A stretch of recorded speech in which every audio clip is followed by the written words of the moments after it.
উত্তরকুশিয়ারা ইউনিয়নের মানুষে যদি ভোট দিয়ে নির্বাচিত করেন আগামীতে ইনশাল্লাহ এই 4 নং উত্তরকুশিয়া ইউনিয়নও আরও অনেক কাম হইব।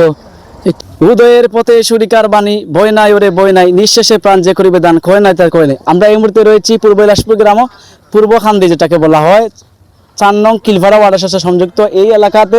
এই মুহূর্তে আমরা আসলে শাহিনের কাছে একটু কথা বলার চেষ্টা করব। তিনি আসলে এই রাবিশ দিয়ে আব্দুল হক সাহেব যে সুবিধাটা দিয়েছেন তাতে তিনি কতটুকু উপকৃত হয়েছেন, ওনার একটা বাইক রয়েছে, তিনি আসলে কিভাবে উপকৃত হয়েছেন এটা আমরা একটু জানার চেষ্টা করব।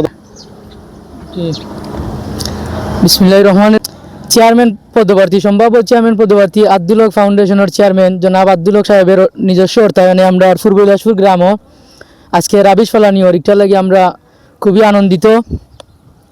আর এই মেঘ বৃষ্টির সময় আমরা বারোইতে সাইকেল লইয়া অনেক কষ্ট হয়, খাদ হয়ে যায় রাস্তাত, যার কারণে আমরা আব্দুল হক ভাই আমরা নিজস্ব অর্থায়নে আমরা রাস্তাত রাবিশ ফেলে দিই। একটার লাগে আমরা গ্রামবাসীর পক্ষ থেকে আমরা খুবই আনন্দিত। আর আমরা পূর্ব বিলাসপুর গ্রামের স্কুলের মাঠে আমরা এই একটু বালুর দরকার, ভাইয়ে আমরা বালু দিয়ে সহযোগিতা করছেন, আমরা আগামীকালকে বালুও পালাইমু। আর 4 নং উত্তরকুশিয়ারা ইউনিয়নের 9টা ওয়ার্ডেও আব্দুল হক ভাইয়ে তাই নিজস্ব অর্থায়ন থেকে অনেকগুলা কাজ করছেন।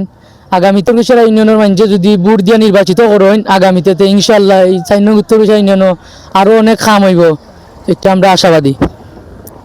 আসসালামু আলাইকুম।